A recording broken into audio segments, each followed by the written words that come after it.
Bom dia, meu querido irmão, você que me escuta nesta manhã é com alegria, que quero deixar um recado de Deus, a palavra de Deus ao seu coração. Estamos em maio, mês da família, esse segundo domingo de maio, um domingo muito especial. Embora celebrado de uma forma diferente, mas é o Dia das Mães. E a mensagem que eu estou trazendo, ela não é alusiva ao Dia das Mães, nem hoje de manhã e nem hoje à noite. Estou trazendo uma mensagem mais contextual ao momento em que nós estamos vivendo. Assim como eu falei na quarta-feira à noite sobre o Covid-19 e a proteção de Deus, que diz que aquele que habita no esconderijo do Altíssimo, à sombra do Onipotente, descansará. E agora pela manhã eu quero trazer uma mensagem que fala de morte. Eu poderia trazer uma mensagem que falasse de vida, assim como o próprio tema da nossa campanha de 31 dias de oração pela família, onde Jesus promete dar vida e vida em abundância, onde Ele promete dar vida e vida plenamente. Mas nós estamos vivendo em um contexto de sofrimento, de dor, de morte. E parece que a cada dia que passa, isso se aproxima mais de nós. É um conhecido seu, é uma pessoa sua, quem sabe alguém da sua família. Talvez a morte já tenha batido a porta de amigos, familiares ou no seu próprio lar.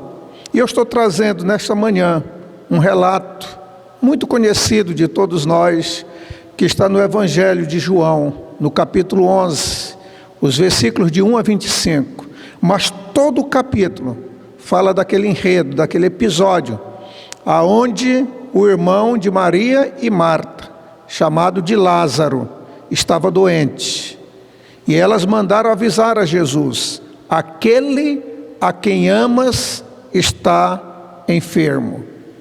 E quando Jesus ali chegou, Lázaro já havia 4 dias que tinha falecido, que tinha morrido. E por isso eu quero trazer nesta manhã essa mensagem intitulada Quando a Morte Chega à Família. Como é que nós lidamos? Como é que nós tratamos com isto? Ou quem sabe eu poderia até perguntar: como é que você está lidando com esta dor, com este sofrimento, com esta perda tão preciosa? Nossas vidas, meus queridos irmãos, é cheia de perdas, de lutos, de altos e baixos. A maior dor é a perda de alguém muito querido, como um pai, uma mãe, o esposo, o filho, alguém que tem um laço afetivo muito forte. Assim como todos os sentimentos inerentes ao ser humano, o luto ou a dor deve ser vivido, deve ser sentido e compreendido, para que possamos restabelecer nosso equilíbrio emocional interno. Hoje à noite eu estarei falando sobre saúde emocional, como restaurar, como conquistar a saúde emocional. O luto é a angústia por a perda de algum ente querido, de uma pessoa que morreu, ou uma perda qualquer. É o processo emocional e sentimental que vivencia a ausência e o vazio causado por uma perda. O processo do luto é totalmente individual. Mesmo que haja outras pessoas envolvidas na mesma dor, mas cada um vivencia de uma maneira, cada um sente de uma maneira, pois cada qual tem a sua capacidade própria de interpretar esse vazio, tem o seu repertório emocional, tem os seus recursos aí para interpretar esse vazio e a dor, desde o momento de um choro até os dias que irão seguir. A expressão do luto pode se dar de várias formas, por manifestações físicas, como o choro, manifestações emocionais, como a tristeza, a raiva, a ansiedade. Em paralelo, há também quem se manifeste de maneira silenciosa, que não extravasa. Não há um estereótipo, não há uma regra a ser seguida para manifestar o luto. Nós sabemos que há cultura que sim, que há todo um ritualismo ali, mas internamente cada um cumpre o seu luto e vivencia à sua maneira. O luto é o reflexo da sua capacidade emocional de lidar com momentos frágeis e de comportar-se no seu dia a dia. Não há exatamente tipos de luto, existem intensidades, existem momentos diferentes. Um luto pode começar antes mesmo da morte de alguém, quando há alguma doença complicada envolvida. Parece que ele já começa a se instalar ali. Mas na psicologia, há quem classifique o que é chamado de luto normal e de luto complicado. O luto normal é quando há um repertório de respostas saudáveis que possibilitam aí a expressão da dor e da perda. Já o luto complicado é aquele em que há uma série de sintomas físicas e mentais resultantes aí da incapacidade de se expressar, seguido às vezes por isolamento ou período de negação prolongado. Às vezes a pessoa, depois de um momento desse, ela se isola, ela não quer a companhia de ninguém, às vezes não aceita a visita de ninguém. Eu já tive casos no meu ministério de pessoa que perdeu um ente querido e que não aceitava nem a visita do pastor, queria o isolamento, queria estar só, sofrer a sua dor, e às vezes esse período se prolonga por muito tempo. Quando perdemos pessoas especiais em nossa vida, um buraco enorme fica no nosso peito. É impossível não se entregar ao choro, ao desabafo, pois ninguém é de ferro, mas precisamos seguir em frente. A vida continua. E como podemos prosseguir em frente, como eu já disse, deixando apenas as boas lembranças para trás? Nós veremos isso. O próprio Deus nos conforta na sua palavra. Ele diz em Isaías 57:15: habito no alto e santo lugar, mas habito também com o contrito, com o abatido de espírito, para vivificar o espírito dos abatidos e vivificar o coração dos contritos. Então, meu querido irmão, Deus está dizendo: eu sou o Deus Altíssimo, o El Elyon, eu habito, diz ele, num alto e santo lugar, mas eu habito também com aquele que está abatido, com aquele que está sofrendo, com aquele que está em um momento de dor. Deus está com você.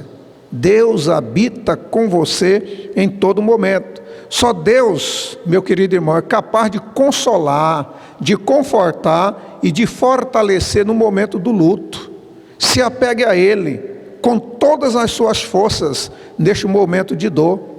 Devemos confiar em Deus, pois Ele é soberano.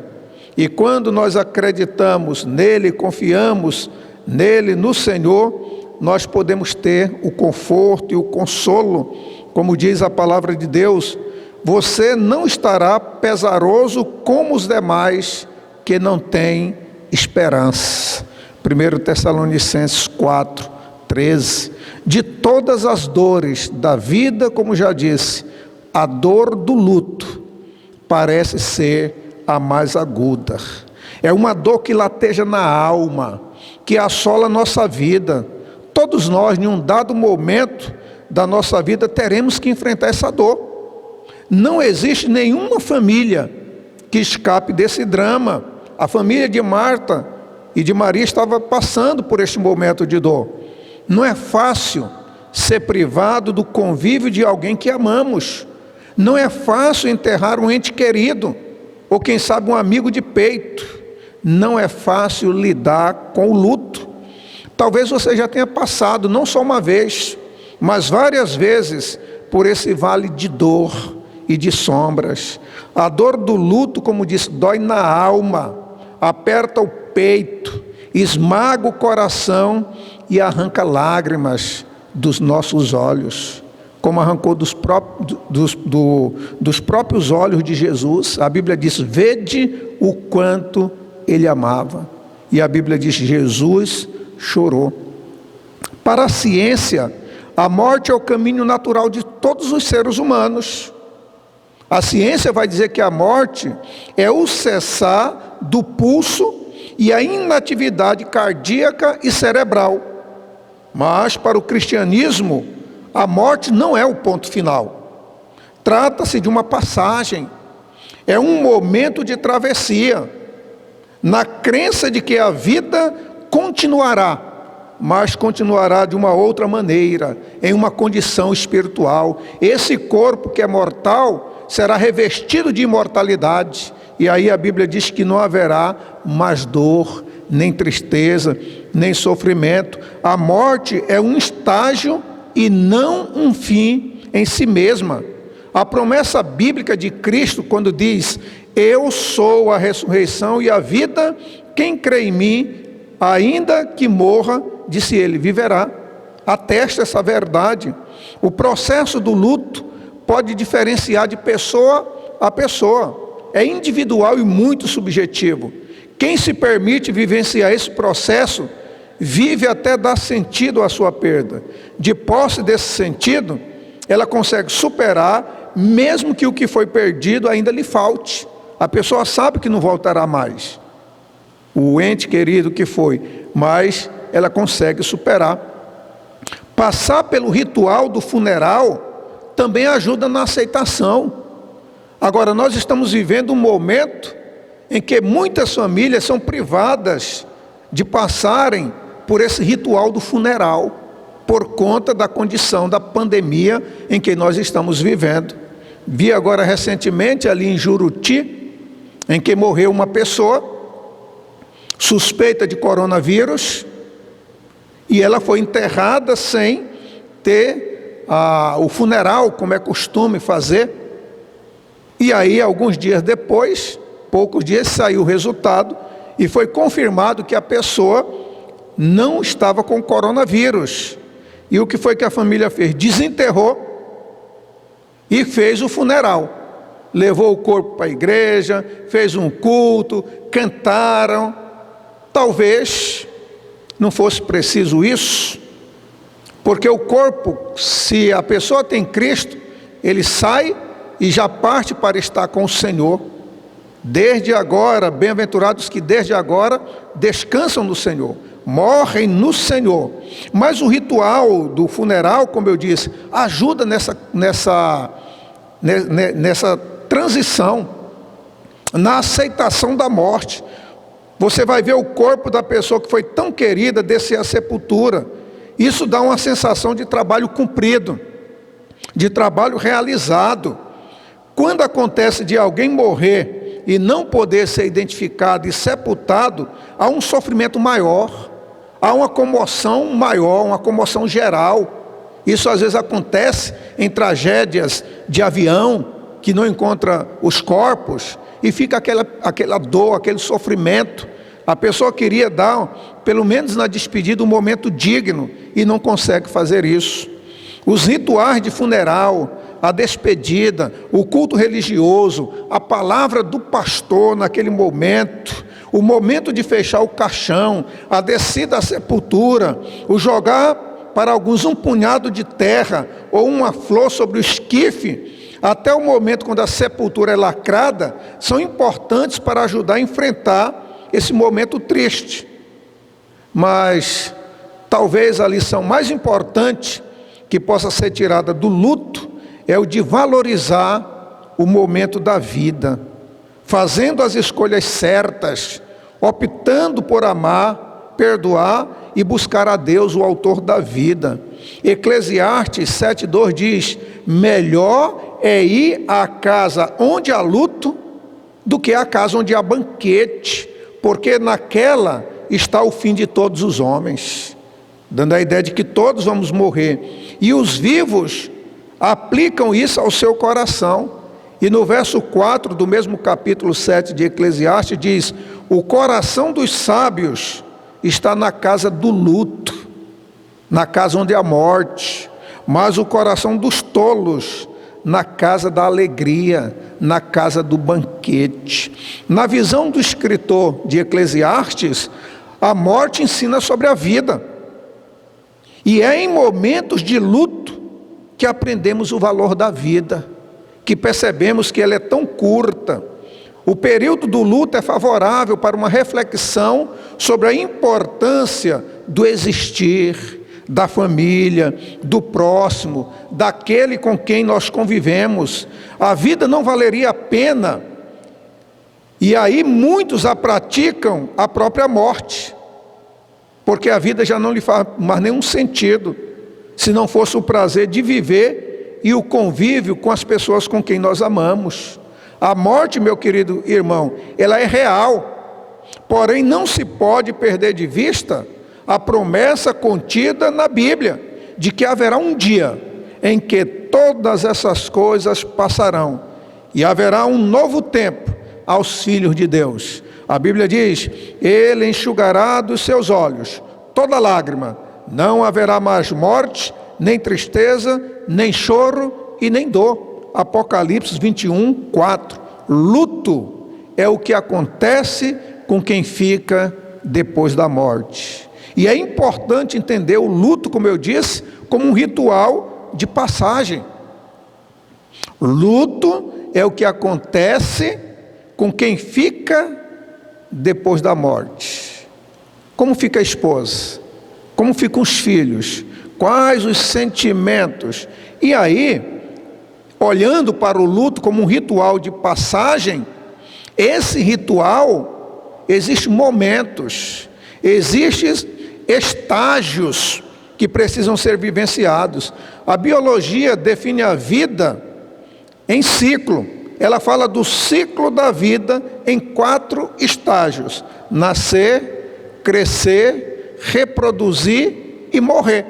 É o ciclo da vida para a biologia. Porém, há o ciclo da morte também, que é complexo e que precisa de outros 5 estágios: a negação, a raiva, a barganha, a depressão e a aceitação. Esse ciclo da morte, esses estágios, foram definidos e defendidos pela psiquiatra suíça Elisabeth Kübler-Ross, que viveu de 1926 a 2004. Essa estudiosa conseguiu identificar a reação psíquica de cada paciente em estado terminal, e ela elaborou um modelo Kübler-Ross, que era o nome dela. E esse modelo propõe uma descrição de 5 fases, ou de 5 estágios, 5 estágios do luto pelo qual os seres humanos passam ao lidar com a perda, ao lidar com o luto, ao lidar com a tragédia. E ela esquematizou um modelo aí de 5 estágios que eu quero mostrar para você como é que funciona o luto, quais as etapas, quais os estágios. O primeiro momento do luto, como eu disse, alguém poderia viver o luto antes de acontecer a tragédia em si, antecipadamente. Mas o primeiro momento é o momento da negação, o momento do isolamento.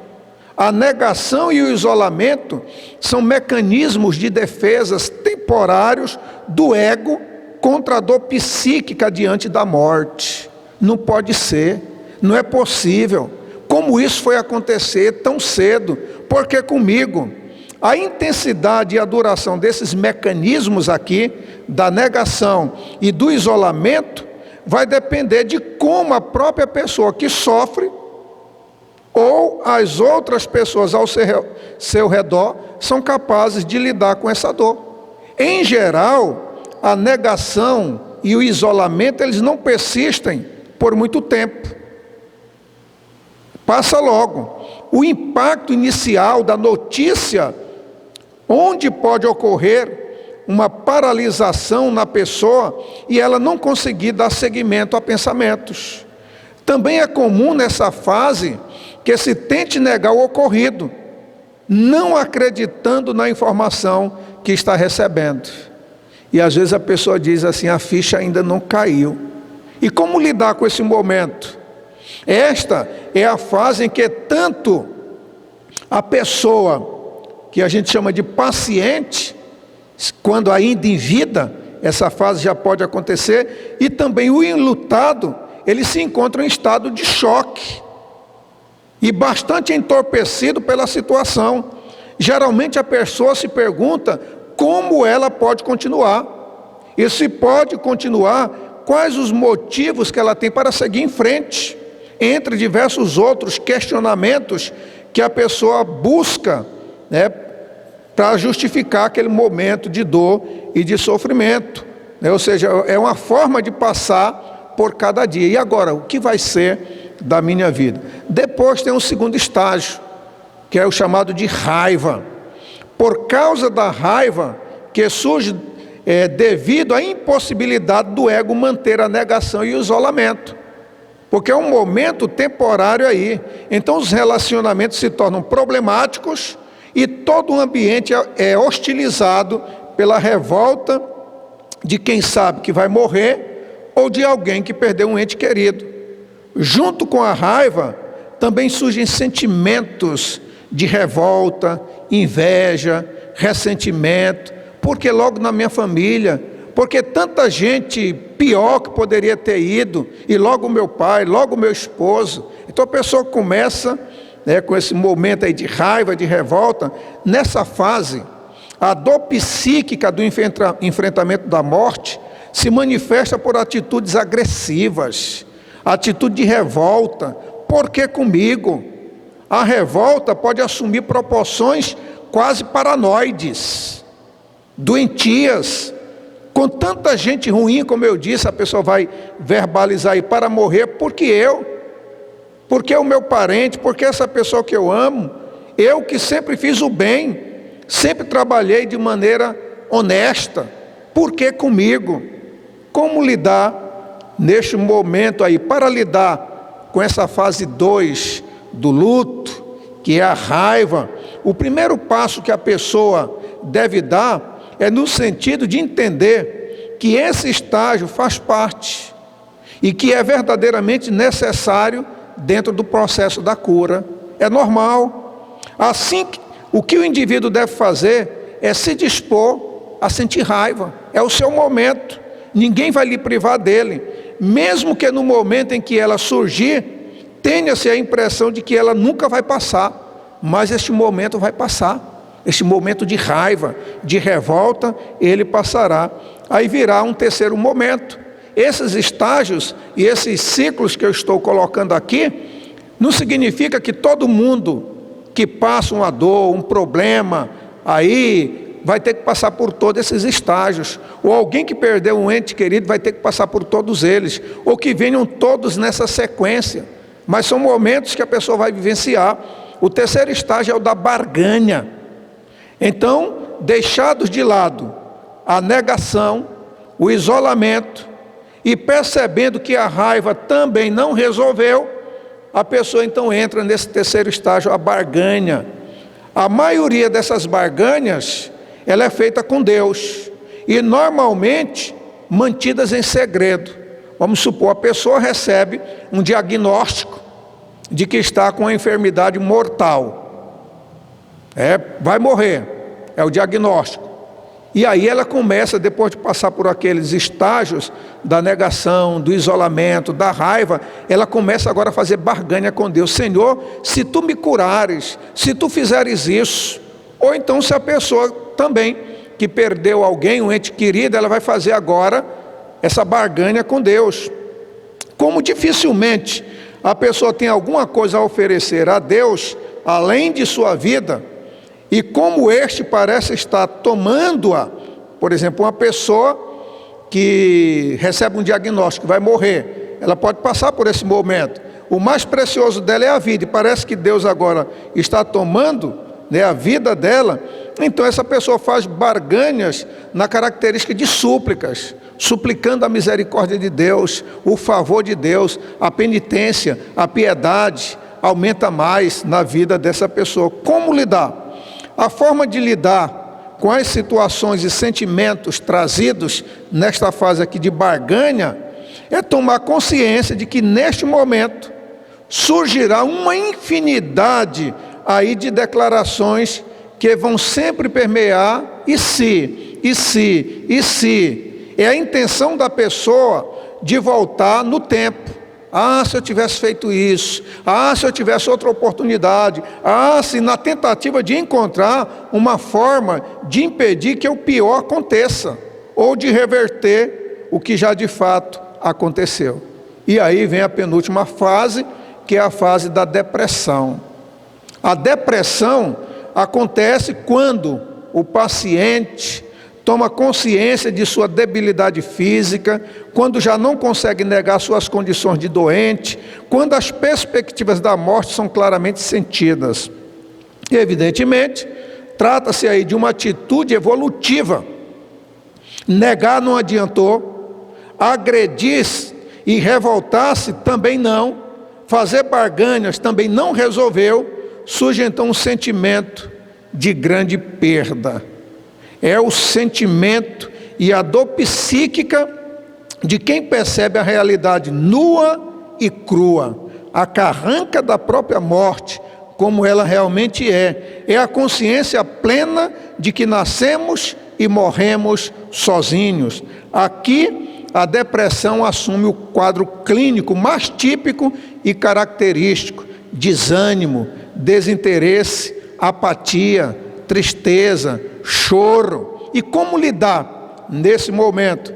Para quem está passando por este momento, o primordial é entender que a fase da depressão não necessariamente se configura como uma patologia em si, uma vez que o seu surgimento é natural e trata-se aí da resposta mais adequada quando há a iminência da morte ou após uma grande perda. Por exemplo, a morte de alguém. E o último estágio é a aceitação. Nesse estágio, a pessoa já não experimenta o desespero e nem nega a sua realidade. Esse é o momento de repouso, de serenidade, antes da longa viagem. É claro que interessa à medicina, à psiquiatria, à psicologia melhorar a qualidade da morte, como sempre tentou fazer em relação à qualidade da vida. Que o paciente ou que a pessoa que está vivenciando este momento, esse estágio de aceitação, que ela tenha paz, com dignidade e bem-estar emocional. Assim ocorrendo, o processo até a morte pode ser experimentado em clima de serenidade por parte da pessoa e pelo lado de quem fica, de conforto, de compreensão, de colaboração para com a pessoa. Aí, por exemplo, vamos supor o caso da morte, o ente querido que ficou disse: estou muito triste, o meu pai se foi, a minha mãe, o meu irmão, mas graças a Deus descansou, morreu em paz. O rosto estava tão sereno, a pessoa vai dizer. E quando é alguém que, por exemplo, que estava adoentado e que não conhecia a graça de Deus, que não tinha sido alcançado pela salvação, e nesse momento ela buscou a Deus, clamou e aceitou no seu coração, a família fica feliz, principalmente se ela tem fé em Cristo. Olha, ele aceitou a Cristo, eu falei do Evangelho e ele aceitou. E aqui eu faço um adendo, um hiato, uma pausa, e é por isso que eu digo, sempre quando tenho a oportunidade de conversar com alguém, para a pessoa que tem um ente querido, que está à beira da morte, que está em uma situação de risco, que não tenha Cristo, que ela fale para a pessoa, ela fale de Jesus, ela dê a oportunidade para a pessoa, nada de dizer assim: olha, eu estou orando, eu vou ficar orando e o Espírito Santo vai fazer a obra. Não, você vai falar a ela, você vai pregar o Evangelho, você vai falar de Cristo, dizer que Cristo salva e pedir para ela fazer um compromisso, aceitando-o como Senhor e como Salvador. Eu tenho visto pessoas em coma, praticamente, aí, e a pessoa não fala, mas a gente chega e segura a mão e diz: se você está me entendendo, aperte a minha mão. A pessoa aperta, pisque com o olho direito, com o olho esquerdo, mas não deixe de fazer isso. E a dor do luto já é grande, para quem é cristão é maior ainda quando sabe que esse ente querido morreu sem Cristo Jesus, porque haverá uma separação eterna, não somente momentânea, mas para todo sempre. E aí a pessoa enlutada, ela procura um acalento, ela procura um consolo, às vezes na fé. Olha, eu acho que ele se converteu, eu acho que ele tomou a decisão antes de morrer, mas a pessoa não tem certeza. Por quê? Porque ela não pregou o Evangelho. Pregue o Evangelho, fale, para que a pessoa possa tomar essa decisão.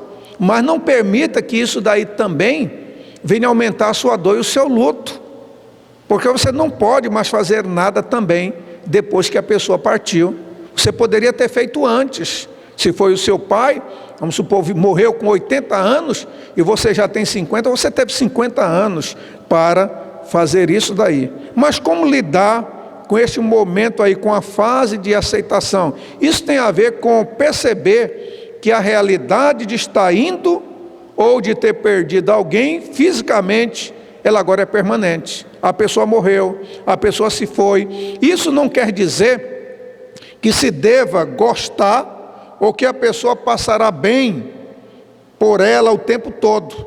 Não é isso.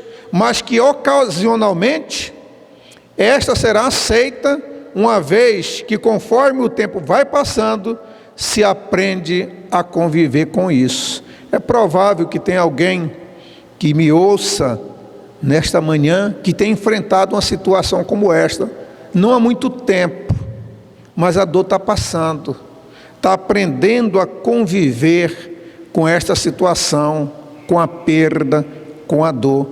E eu quero, meu querido irmão, tendo descrevido que o luto é comum na história da humanidade, que pode chegar a qualquer um de nós, ao nosso lar, e ele vai trazer dor, ele vai trazer sofrimento.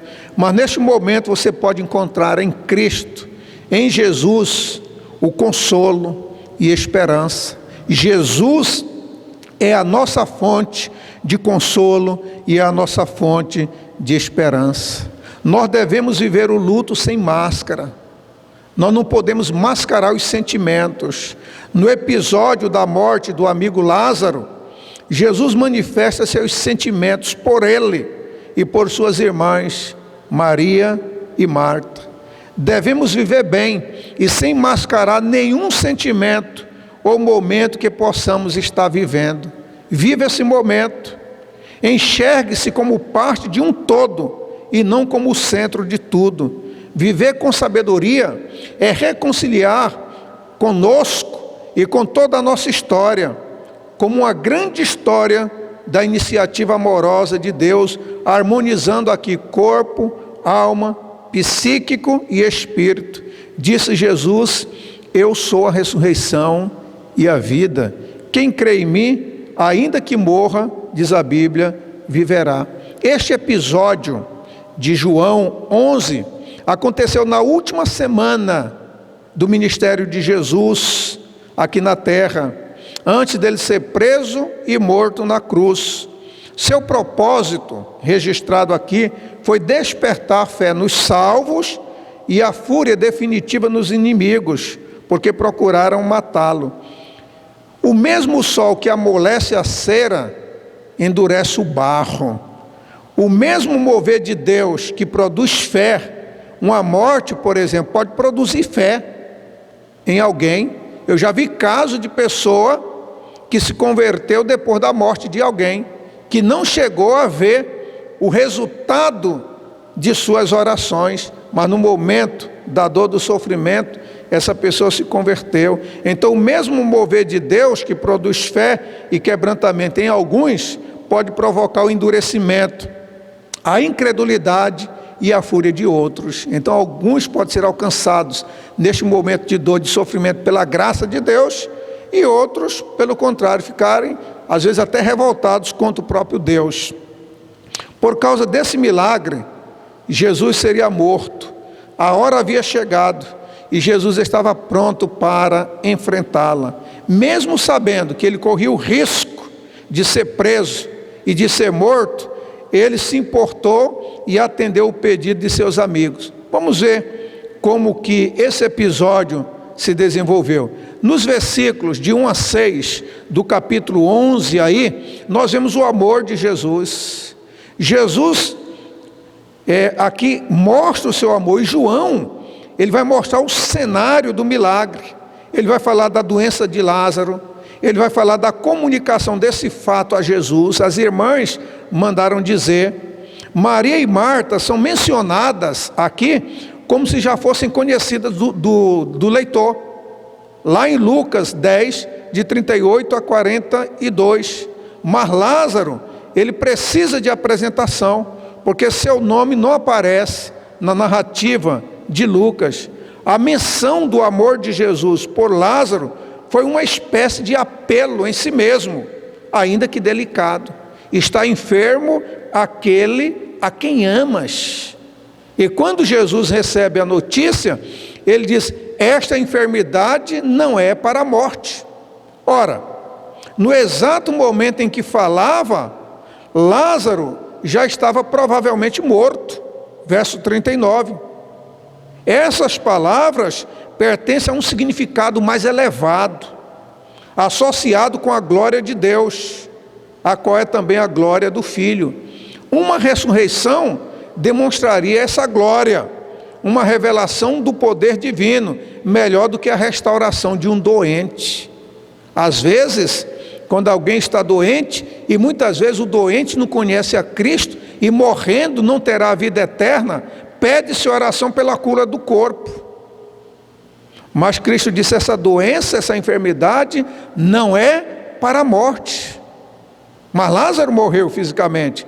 No meio do deserto, de hostilidades enfrentadas por Jesus em Jerusalém, havia um oásis em Betânia, a amizade de Marta, Maria e Lázaro.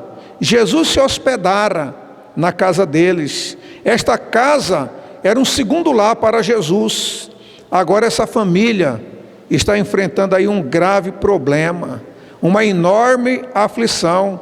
Lázaro, irmã de Marta e Maria, estava enfermo, estava doente. O amor de Jesus por ele não manteve longe de sua vida a doença. Embora Jesus o amasse, mas ele adoeceu. Nem a amizade de Jesus o blindou de dificuldades. Ah, porque eu sou filho de Deus. Ah, porque Deus me ama. E por que eu estou passando por isso daí? Algumas lições podem ser aprendidas com esse episódio de Lázaro, a quem Jesus amava. As crises, elas são inevitáveis. Lázaro, mesmo sendo amigo de Jesus, ele ficou doente. As crises podem aumentar. Lázaro piorou e chegou a morrer. Há momentos em que nós somos bombardeados por problemas que escapam ao nosso controle. Enfermidades, perdas, prejuízo, lucro. Nós oramos e nada acontece. Aliás, parece que as coisas pioram. Nós queremos alívio e a dor aumenta. Queremos subir e afundamos ainda mais. As crises produzem angústia. Quando a enfermidade chega à nossa casa, nós ficamos profundamente angustiados. Só quem está vivendo esse momento de dor pode saber isso. Nessas horas, a nossa dor aumenta, pois a nossa expectativa era receber um milagre, e ele não chega. Você está esperando e não chegou. Como os discípulos de Emaús, nós começamos a conjugar os verbos da vida apenas no passado. Como eles disseram, nós esperávamos que fosse ele quem redimisse a Israel. Não conjugue os verbos no passado. Veja o dilema que eles enfrentaram, que essa família enfrentou. Jesus está presente na sua dor. Jesus está presente no seu sofrimento. Se você conjugar os verbos no passado, você poderá não ver a realidade presente de Cristo. E aí nós vemos alguns dilemas, algumas contradições, e eu posso apontar aí no verso 3, se você estiver com a sua Bíblia, João 11, verso 3, a urgência versus a demora. Aquele pedido de Maria e Marta era um pedido de urgência. Elas enviam um mensageiro a Jesus pedindo ajuda.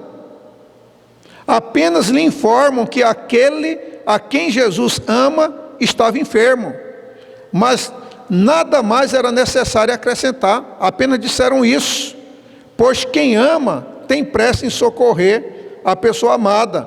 Elas tinham plena convicção de que Jesus seria solícito em atender plenamente ao seu rogo, e elas então esperavam ansiosamente, mas Jesus não foi logo. Às vezes nós esperamos também ansiosamente, mas Jesus não vem. Versículo 4 aí, você pode ver aí a lógica versus a fé. Diz assim: e Jesus, ouvindo isto, disse: esta enfermidade não é para a morte, mas para a glória de Deus, para que o Filho de Deus seja glorificado por ela. Como conciliar a lógica com esta palavra de Jesus? Se a enfermidade não é para a morte, por que então Lázaro morreu? Com essa resposta, Jesus não está dizendo que Lázaro não morreria, nem que morreria apenas para ser ressuscitado, demonstrando desse modo a glória de Deus. Jesus sabia que Lázaro estava morto ao receber a notícia. Assim que o enviado partiu para dar notícia, Lázaro morreu. O que ele está dizendo é que a morte não teria a última palavra. Antes ela seria um motivo para a manifestação da glória de Deus na vitória da ressurreição e da vida. A glória de Deus refugia nessa subjugação da morte. O amor de Jesus por Lázaro e suas irmãs não impediu que eles passassem pelo vale da morte, mas lhes trouxe a vitória sobre a morte e na morte.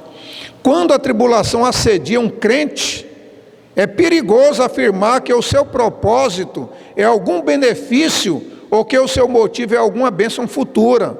Os propósitos de Deus estão além da nossa compreensão.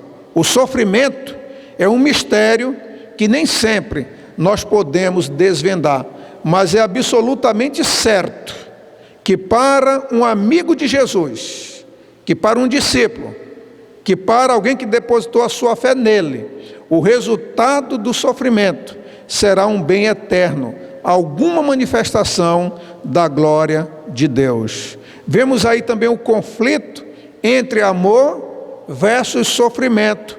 A família de Betânia, de Maria, Marta e Lázaro, era amada por Jesus. Jesus amava essa família, mas mesmo assim, como disse, Lázaro ficou enfermo. Se Jesus amava a Lázaro, por que permitiu que ele ficasse doente? Ou por que permitiu que ele morresse? Por que Jesus permitiu que suas irmãs sofressem? Por que permitiu a morte de Lázaro? Por que permite que você passe por esse sofrimento? Aqui está o grande mistério do amor e do sofrimento. Marta e Maria fizeram a coisa certa na hora da aflição. Buscaram ajuda em Jesus. Aonde você está buscando ajuda? Elas sabiam que Jesus mudaria a sua agenda e as atenderiam sem demora. Elas buscaram a ajuda na base certa, no lugar certo. Basearam-se no amor de Jesus por Lázaro e não no amor de Lázaro por Jesus. Ah, Senhor, tu sabes que eu te amo. Não, não é nesse amor. É no amor que Deus tem por você, independente de qualquer coisa.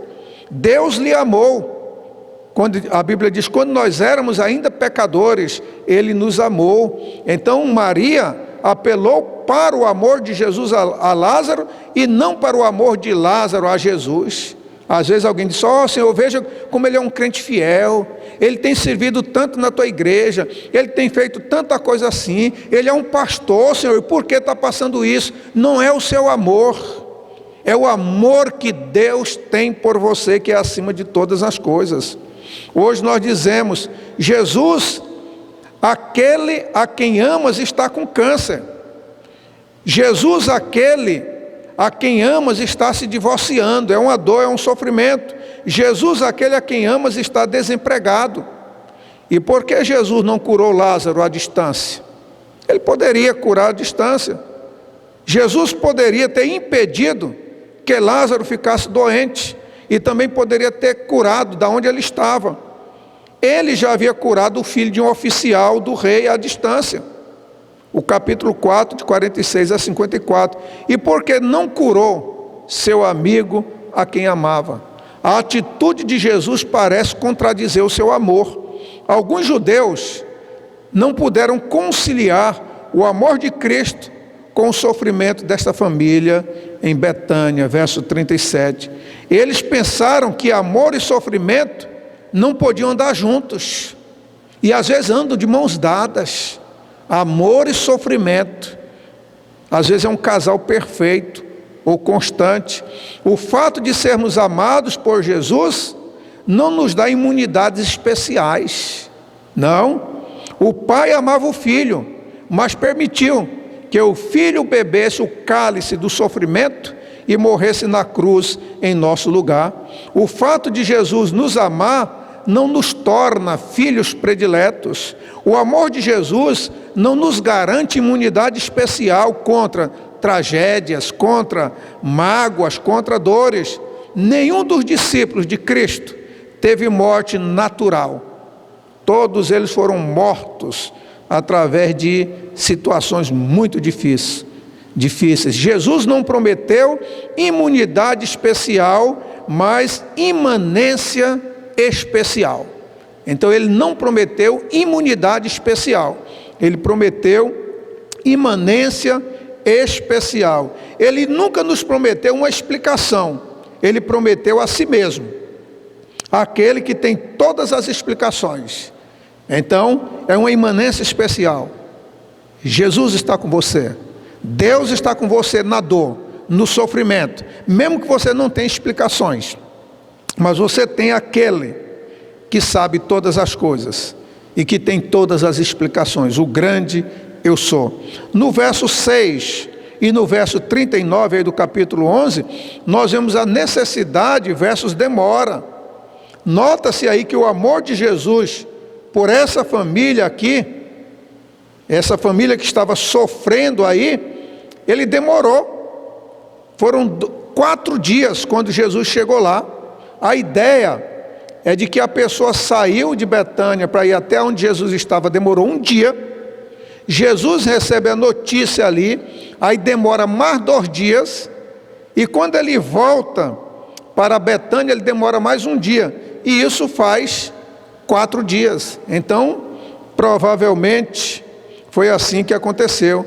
Em vez de mudar a sua agenda para socorrer Lázaro, Jesus ficou ainda mais 2 dias aonde estava. Às vezes nós dizemos: está demorando, porque Deus não envia logo o seu socorro. Em vez de ir pessoalmente, ele mandou apenas um recado. Marta precisou lidar não apenas com a doença do irmão, mas também com a demora de Jesus. Está demorando, o socorro não está vindo. Perguntas surgiram em sua mente: por que ele não veio? Por que ele está demorando? Será se ele virá? Será que ele nos ama de fato? Porque é tanta dor, tanto sofrimento, ele não vem. Muitos pensaram e passaram a censurar a demora de Jesus. Marta oscilou entre a fé e a lógica. Pois como entender as palavras de Jesus? Essa doença não é para a morte, mas para a glória de Deus, para que o Filho de Deus seja glorificado por meio dela. Verso 4. Se quando o mensageiro a entregou, Lázaro já havia morrido. Como é que elas iriam entender? Como é que elas iriam conciliar isso com a lógica? Como é que Jesus manda dizer que a doença não é para a morte? Ela diz, mas ele já morreu. Jesus não demorou para dar tempo para que Lázaro morresse. Este já havia morrido, já estava na sepultura quando Jesus recebeu o recado.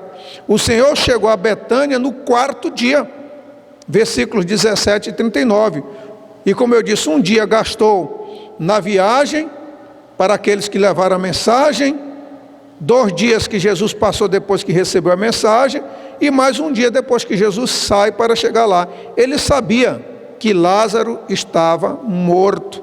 A demora de Jesus põe nos lábios de Maria e de Marta aí um profundo lamento. Verso 21, nós vemos o lamento de Marta. Muitas vezes Jesus parece demorar. Muitas vezes Deus parece demorar. Você mesmo já pode ter sentido, e quem sabe sentindo essa demora de Deus.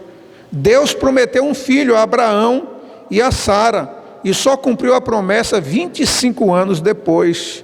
Jesus só foi ao encontro dos discípulos quando eles enfrentavam uma terrível tempestade no mar da Galileia, apenas na 4ª vigília da noite. Jairo foi pedir socorro a Jesus, mas quando chegou à sua casa, sua filha já estava morta. A fé de Marta passou por 3 provas aí: a prova da ausência de Cristo, a prova da demora de Cristo e a prova da morte de Lázaro. Uma pergunta que se impõe nesse texto aí: por que Cristo não foi logo? Também a ideia do tempo cronos versus o tempo kairos. O tempo cronológico é 4 dias e o tempo próprio de Deus. No tempo certo, Jesus chegou ali e agiu na vida daquela família. Mas nós vemos também aí a coragem de Jesus. Ele recebeu a notícia e demorou 2 dias, mas ele foi. E ele sabia que aquilo dali poderia implicar na sua morte, porque os judeus procuravam a sua vida.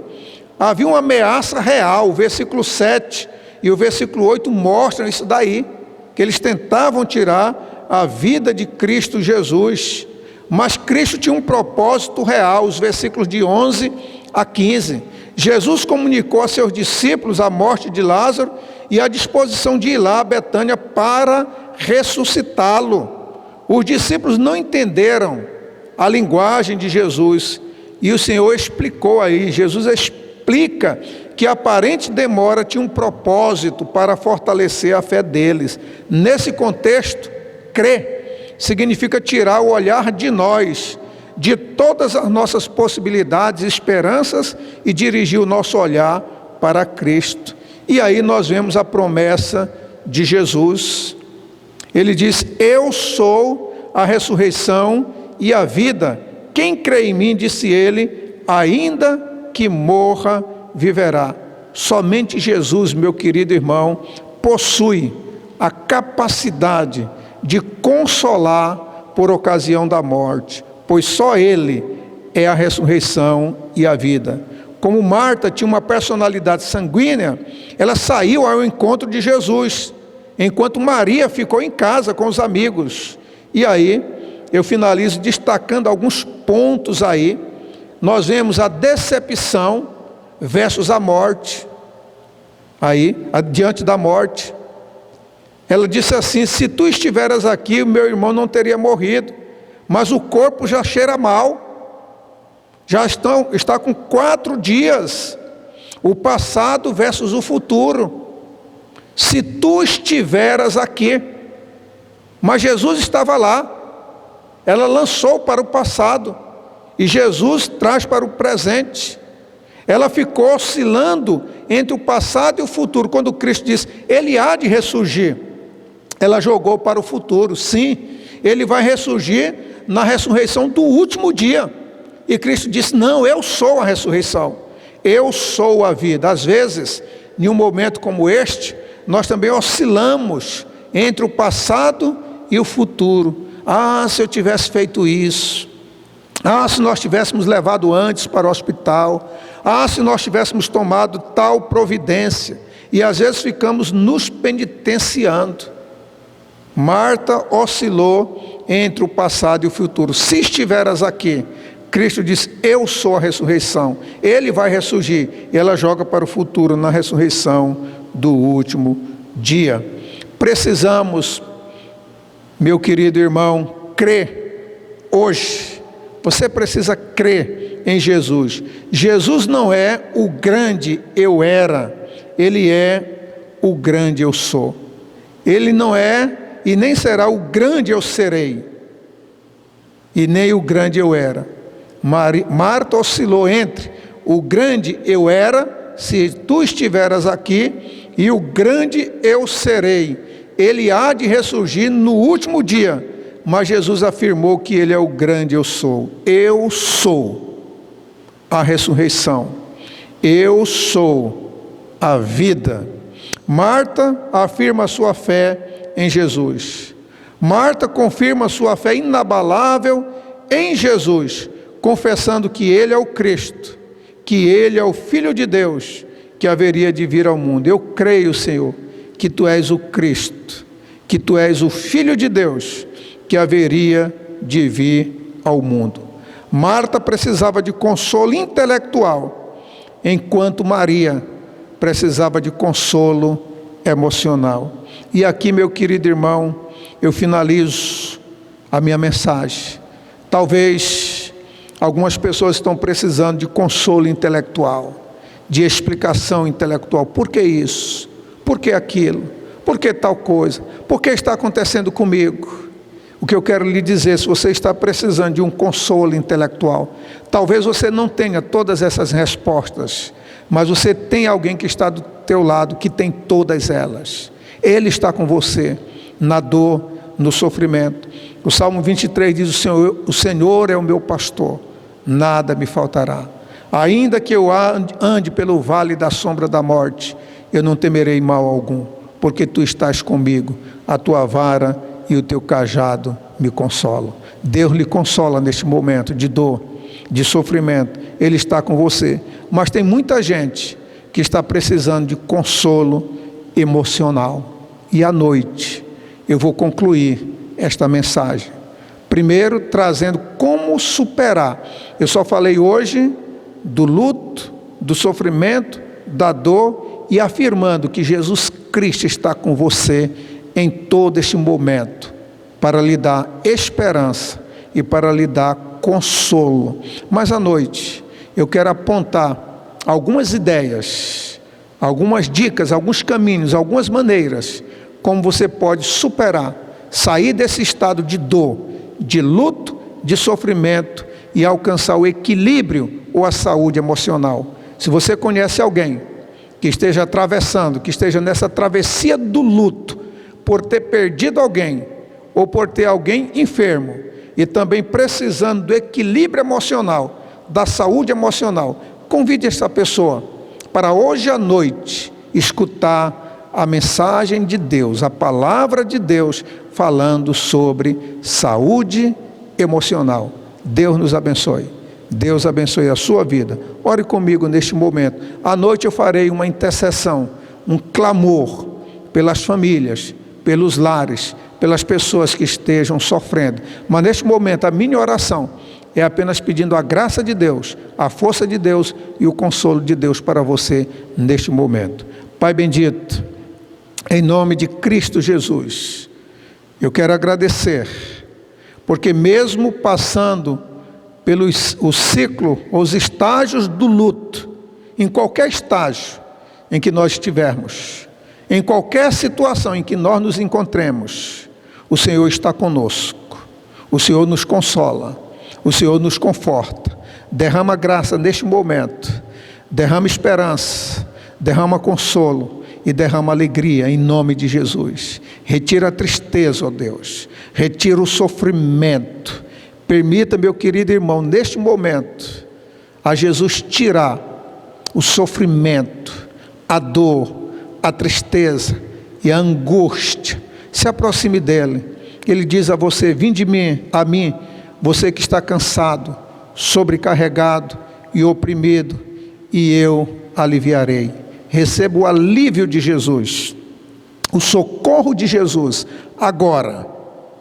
Em nome de Jesus, eu ministro a graça, a bênção do Senhor sobre você e toda a sua família. Em nome de Jesus. Deus nos abençoe. Amém e amém. Até logo mais à noite.